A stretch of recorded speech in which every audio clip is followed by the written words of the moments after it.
Hey, salut à tous, j'espère que vous allez tous très bien. Donc aujourd'hui on se retrouve pour une nouvelle vidéo jeu de société. J'en avais déjà fait une qui avait plu à certaines personnes. Donc du coup on repart sur une partie 2. Donc là je vais vous présenter 3 jeux de société.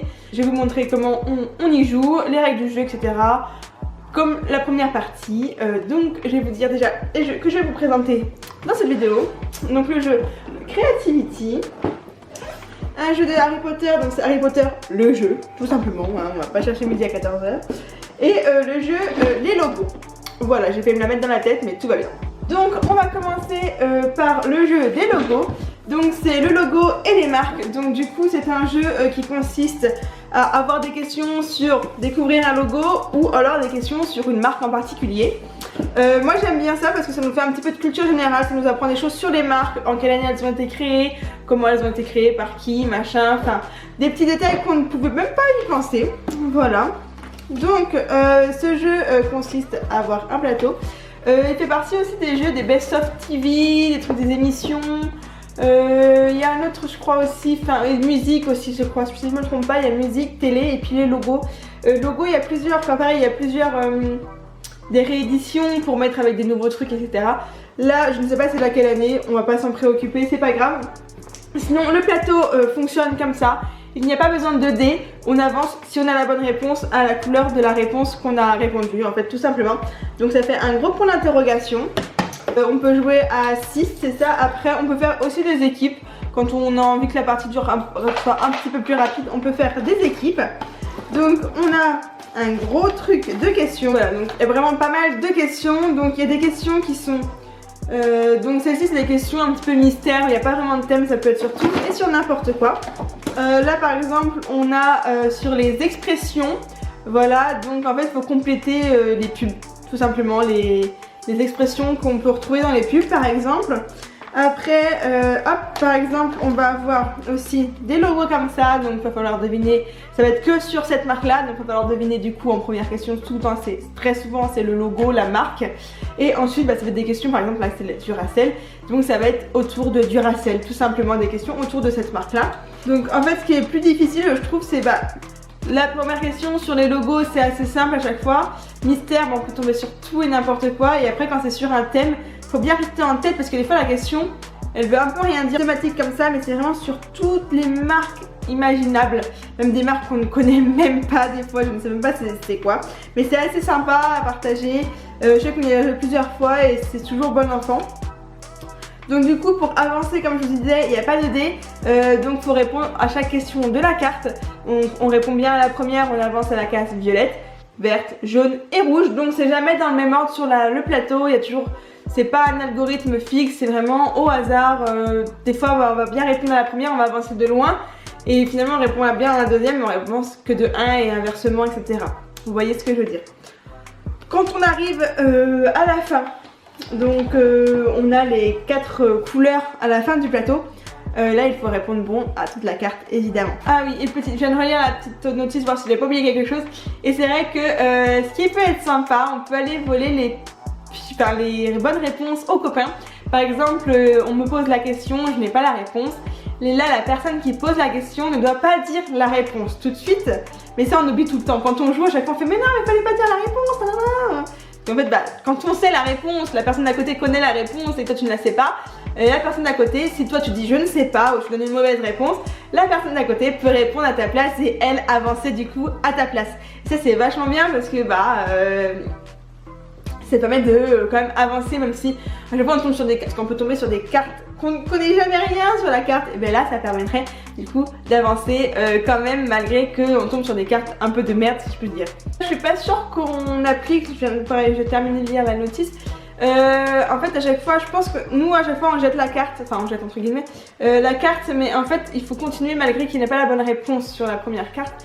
Il faut continuer quand même à poser le reste de la carte. Je pense qu'on ne fait pas à chaque fois ce truc là, mais pareil ça permet quand même, comme je vous ai dit, vu que c'est pas un algorithme fixe, si on répond bon à la première par exemple on peut avancer de 4 cases.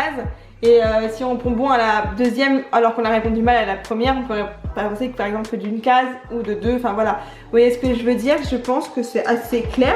Mais voilà, c'est un jeu assez sympa pour se cultiver un petit peu.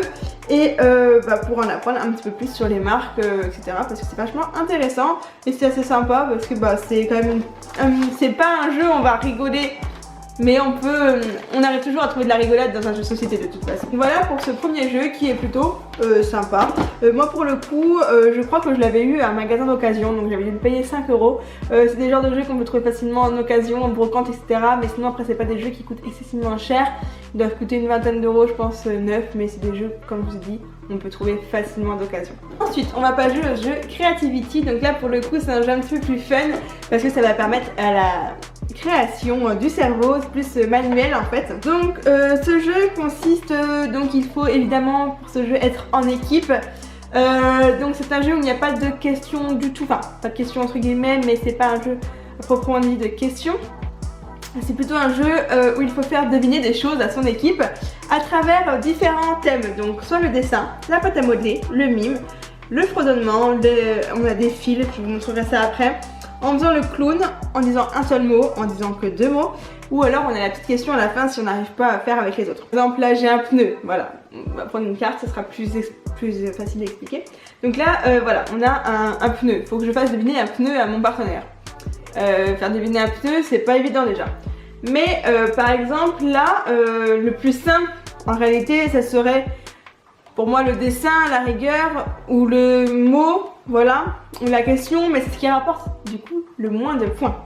Là je pourrais faire deviner un pneu en faisant le clown, mais c'est ce qu'il y a de plus difficile. Faire deviner un pneu en faisant le clown, c'est pas facile, hein, ou en fredonnant, il faut trouver une musique où il y a le mot pneu dedans. C'est vraiment pas simple, vous voyez ce que je veux dire? Donc du coup en fait le but c'est quand même de faire les trucs les plus difficiles pour gagner le plus de points. Parce que si on fait le truc le plus simple, on va pas monter facilement au nombre de points maximum qu'on pourrait avoir. Vous voyez ce que je veux dire? Je pense que c'est assez clair ce que j'ai dit.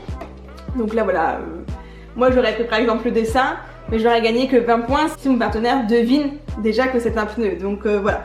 Donc il y a évidemment un temps pour faire deviner toutes ces cartes à son partenaire. Et aussi je voulais juste vous dire ça et après je vous explique le déroulement de la partie.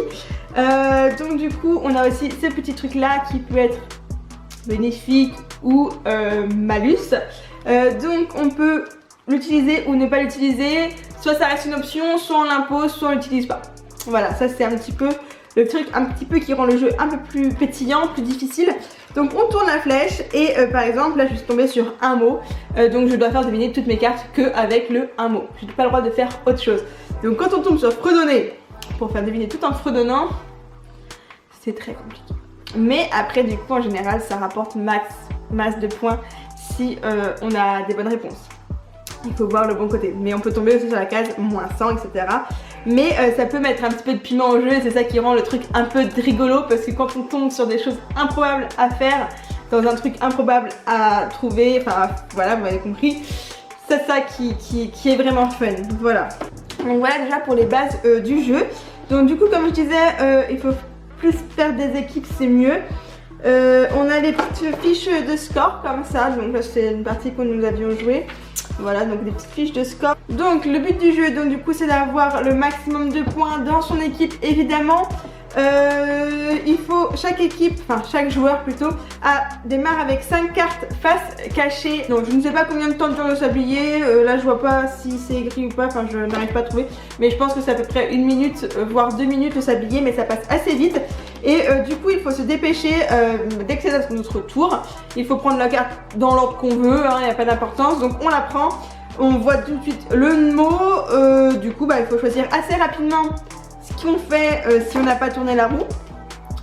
Donc ça c'est le plus dur parce que c'est ce que je vais arriver comme ça, parce que sachant qu'une fois qu'on a choisi quelque chose, par exemple je veux le faire en pâte à modeler, je ne peux le faire qu'en pâte à modeler. Donc après si je n'y arrive pas à le faire deviner, je peux mettre la carte de côté et la reprendre après une fois que j'ai fait mes autres cartes, mais j'aurai le droit de le refaire que en pâte à modeler. Donc c'est pour ça qu'il faut bien choisir son truc parce que on n'a pas d'autre chance de changer de thème en fait, enfin de manière de faire deviner plutôt.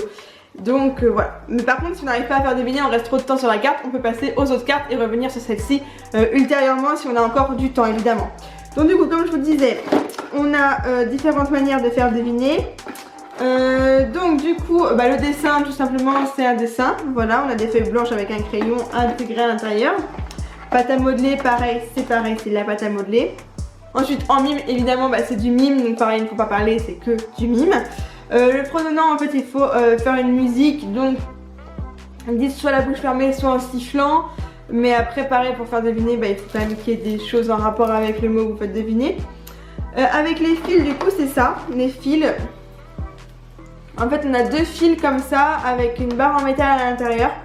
Donc du coup on peut faire des formes avec les fils, etc.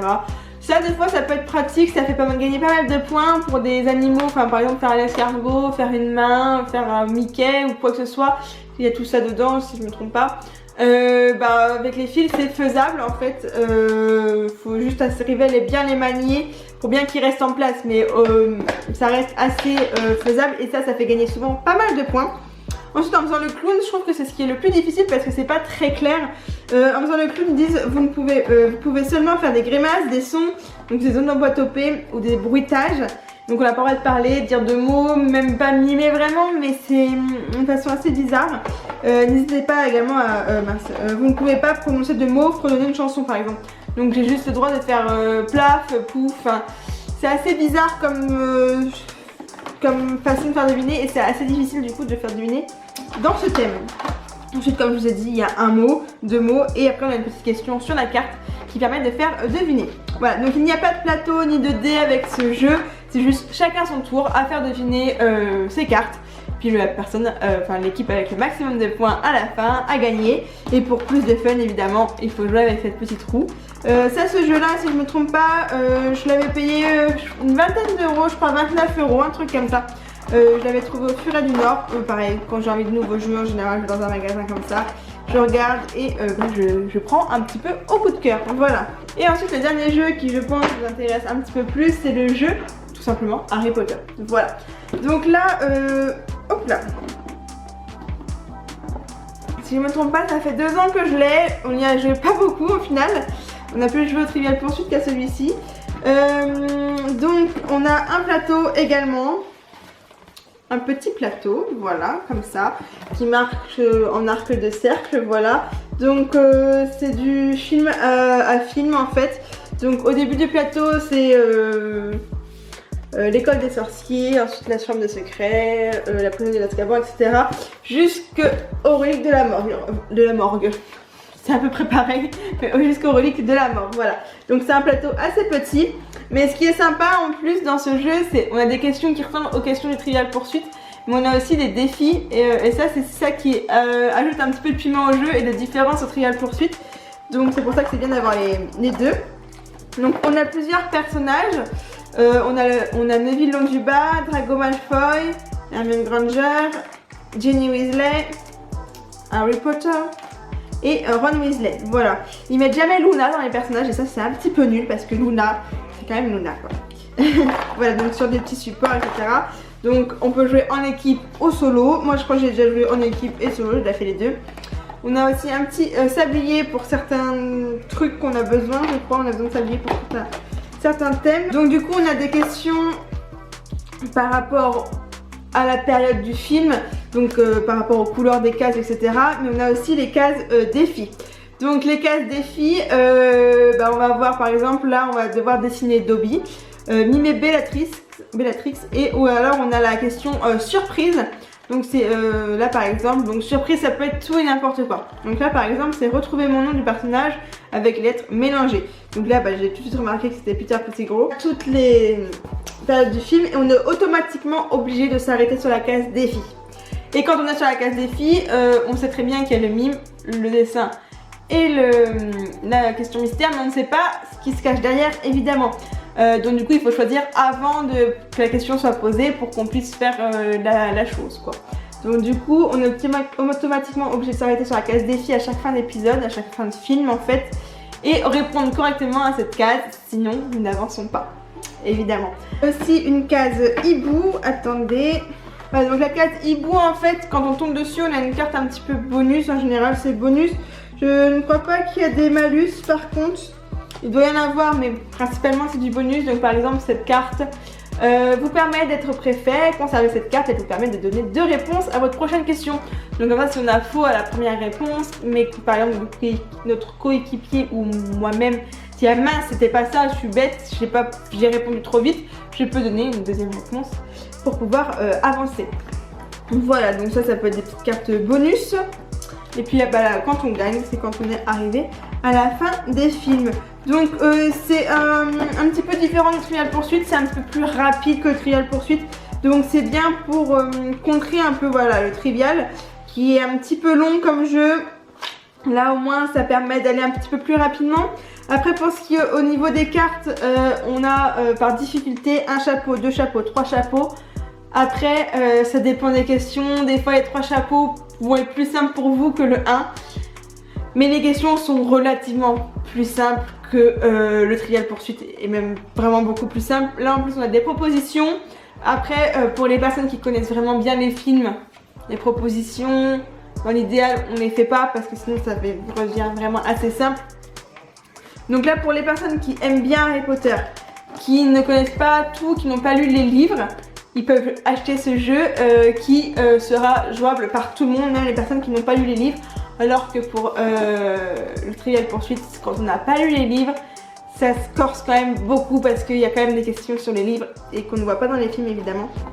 Alors que celui-ci est vraiment idéal pour tout le monde, pour toute la famille, enfin toutes les personnes qui ont déjà vu au moins une fois chaque film dans leur vie. Ils peuvent répondre aux questions parce qu'il y a plusieurs niveaux et c'est vraiment fixé que sur les films. Donc voilà, c'est un jeu assez fun de Harry Potter. Après celui-ci je crois qu'il coûte un petit peu plus cher, mais c'est parce que c'est de la licence Harry Potter et tout de suite ils montent le prix pour la licence.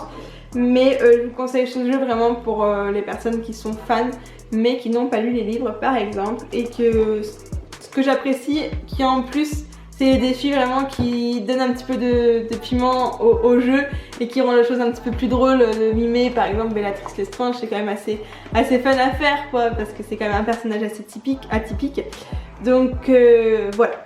Donc c'est tout pour ces jeux de société que je vous présente pour aujourd'hui. J'espère en tout cas que ça vous a plu, que ça vous a donné envie d'acheter des nouveaux jeux ou pas.